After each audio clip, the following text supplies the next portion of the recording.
Welcome back to Hack Engineering. Today we're going to be doing some work on the E92 M3, which I bought recently. So what we've done so far is just routine maintenance. Always a nice thing to see for BMW nerds like us. Right, time for beepy beepy. Okay, yeah. Is that your nickname for it? We actually get beep. If I can even get it in. Well, he says if he can find the hole. So we'll be moving away from routine maintenance onto general maintenance with the brakes, and then we've got sort of light repairs with the suspension arms that Ben mentioned earlier.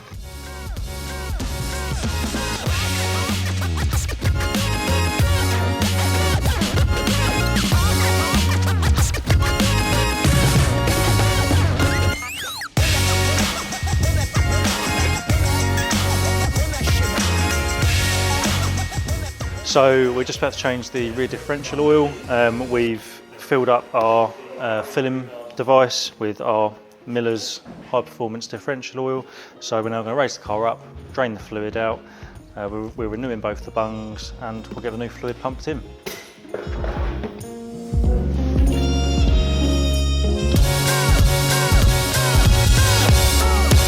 So we've connected and pressurised the brake bleeder bottle with our fresh fluid. I've just taken the rubber caps off of all the bleed nipples. Yeah, we're just getting the tool out to get a nice bleed on the front brakes. And then we're going to push all the old fluid out with the fresh fluid, which is why we've pressurised the bleeder. And this will replenish all the fluid. And if there is any air in the system, which I doubt there is because we've driven it and we would have felt it, it will push it out. So changing the brake fluid and bleeding the brakes is effectively the same procedure. The fluid itself looks pretty good. We'll just let that drain for a little bit.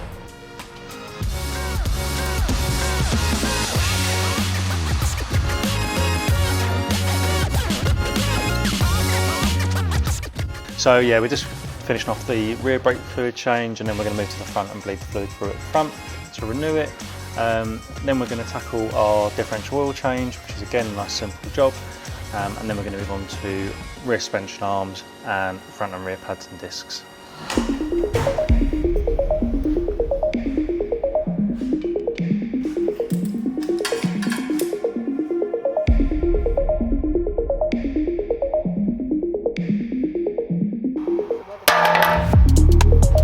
Oh, that's really clean.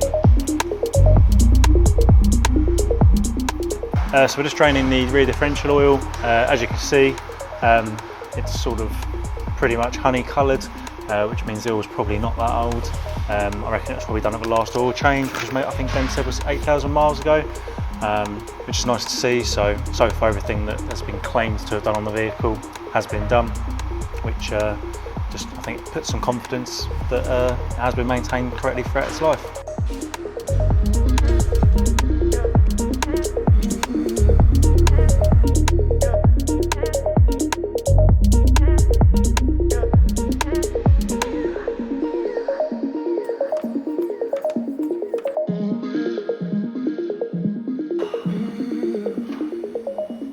We need to get like a pneumatic one of these where you put an airline on it.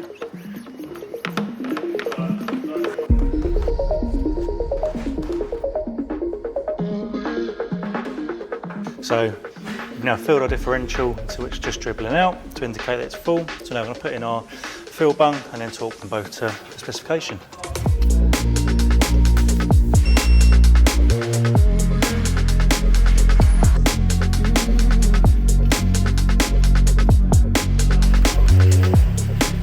So we've done our service items, our spark plugs, our brake fluid, our air filter, our differential, oil, basically big major service plus a few extras. We're now just going to get a lock and wheel nut key, get all the wheels off so we can start the brakes and suspension arms.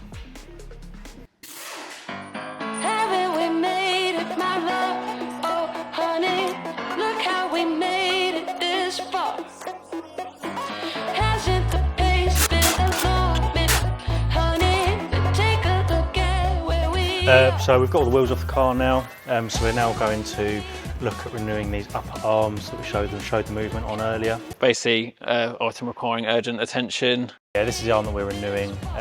The inner joints on both arms are okay because they are a solid ball joint, but the outer joints on both arms are rubber bushes which have failed. And in theory, it should be quite simple. In theory.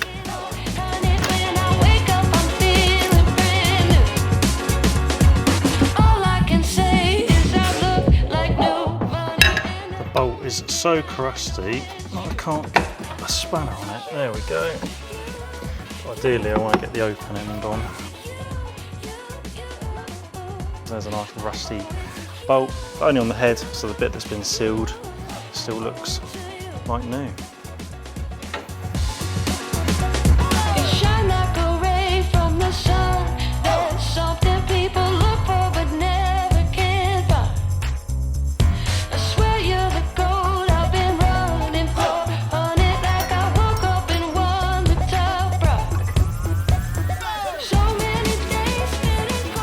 And there we have it. So this is the rubber bush which has failed. You can see the rubber's all perished and falling apart.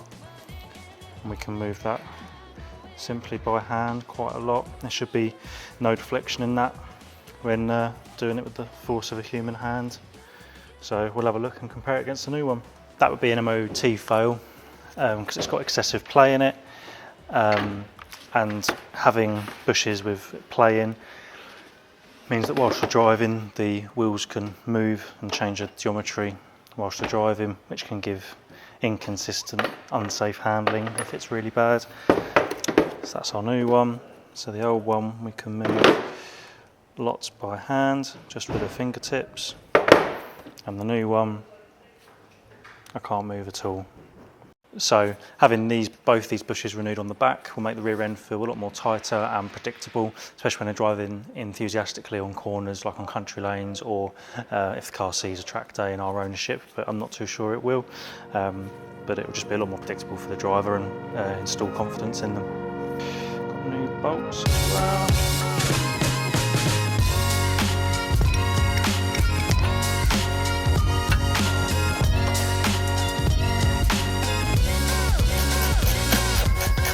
Hopefully Ben will come across some nice roads when he's in France with some nice weather, which isn't too hard, of us obviously being based in the UK.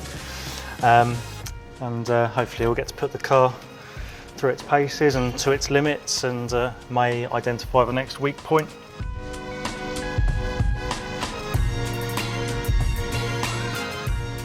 So we've just sort of installed our new arm. We've left the bolts untorqued for now, because we are renewing an arm underneath, the Milway ones that Ben's already mentioned. So to torque them up to specification, because we've still got rubber bushes, we need to raise the hub to a level that it's going to be at during driving on the road. Otherwise the rubber bushes will be twisted and not in their resting position, which can give an unpleasant driving experience due to the geometry of the vehicle. Now we'll raise it up and we'll look at the other arms. So we're now underneath. We're going to be renewing these arms on both sides. From factory, they're just made from sort of folded pressed steel. You can actually flex them a small amount by just squeezing with the hand. So Ben's opted to renew them for the Milway bits, which again will just add some stability in the rear and keep the geometry where we want it when cornering hard.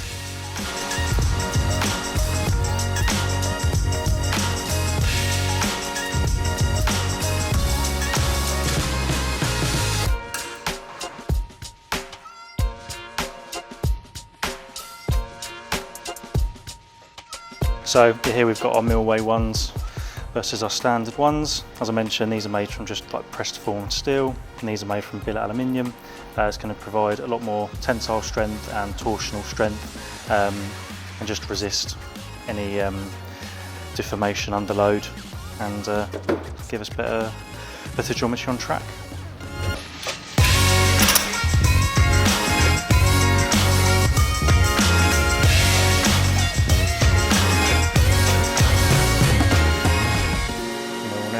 In. So we've installed the rear upper arms and the Milway trailing arms. We're now going to crack on with the front brakes. So they're just corroded, a bit lipped, and sort of been wearing unevenly. And as Ben mentioned, there's some sort of more budget-friendly pads in there, which are perfectly fine for daily driving, odd fast drive. But you know, we want the car to perform better, especially with stopping power, because it's not a small vehicle. So they're corroded anyway, so new discs, new pads, and that should really up the braking performance. They're probably about 50% worn. You can see on the edge of the friction material where the disc's quite lipped, it's put a radius onto the pad, which isn't a bad thing, but it's just an indicator that the discs are quite worn. Probably really wanted discs when it had these pads fitted.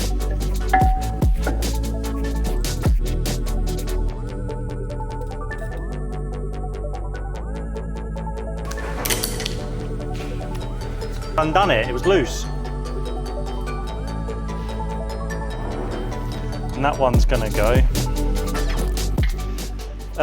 So two of the, but on this disc, both screws that hold the disc on. One is seized, but the hex intact, and one is seized and it already rounded. Time for, well, time for some heat. Blowtorch.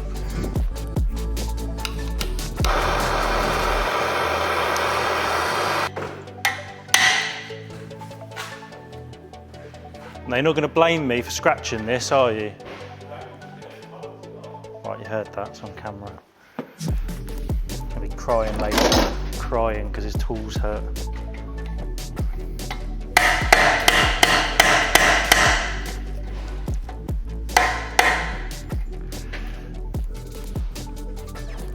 And now they're both rounded. Time to get the drill out. Haven't we made it, my love?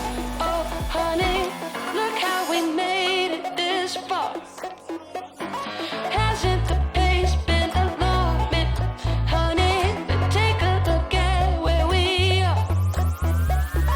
Haven't we made it? So the benefit of new brake discs over old ones, obviously ours are corroded, lipped, sort of scoring around them lightly. They've also had a couple of sets of pads put on them. So having new discs means that they're at maximum thickness, they're perfectly flat, they're not corroded, the holes aren't blocked, none of the veins are blocked, and they look really good. So it looks good, it must be good. So here we've got our front brake pads, as Ben's already mentioned, they're EBC blue stuff. Really good pads for everyday driving and a little bit of enthusiastic driving here and there. That's what we tend to recommend to most customers. You know, we've tried and tested it on track, on the road.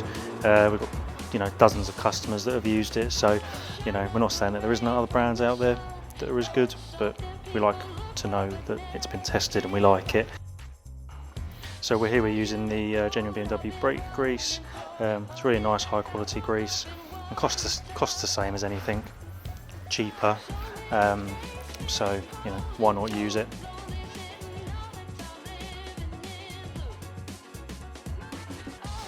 So we've done the brakes on the front, and let's move into the rear. And it's basically the same concept: caliper, carrier, disc, pads. The only difference is being a BMW, the handbrake has got handbrake shoes inside the disc, so we do need to just slightly adjust them to get the disc off, put the new disc on, and then adjust the handbrake back up.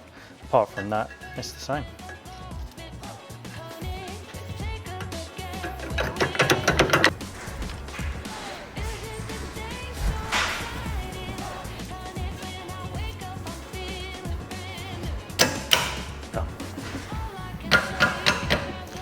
Only they were all like that.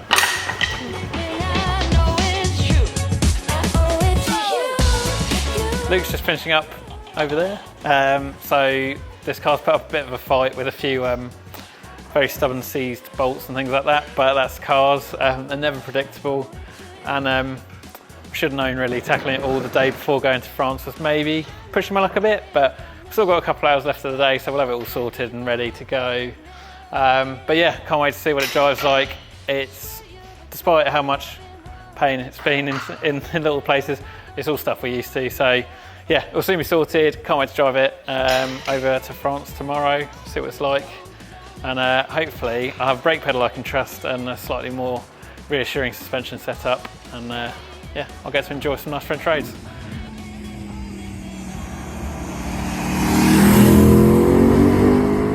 So just like that, we're on holiday. I'm at the Le Mans racetrack. Towards the end of the Mulsanne Straight. If anyone's been here, they'll know exactly where we are, but won't bore you with the details. But the M3 has been pretty epic as a Grand Tourer. Really impressed with it. Obviously, these cars are kind of known for being really good at that, but with all the bits and bobs we've done, all the service work and everything, the car's feeling really on point. Although it felt good before, the rear suspension's really tightened up. Brakes feel so much better. And just everything's working in harmony, and this car's just munching the miles and doing exactly what we hoped. So yeah, really impressed with it. It also sounds amazing, especially when you get out on the slightly more open bits of road. And it's really enjoyable to be able to use the EDC, which in the UK there's no point putting it stiffer because the roads are so rubbish. So yeah, it really tightens the car up. Everything's working spot on, going without a glitch. So yeah, going to enjoy a bit of time here and then make our way back through northern France and head home, and then get the M3 cleaned up, ready for our B Road Hunting Club Bash, which is, as we're filming this, in a few days' time. So yeah, lots to do, and I'll probably catch up with everyone there. Thank you, goodbye.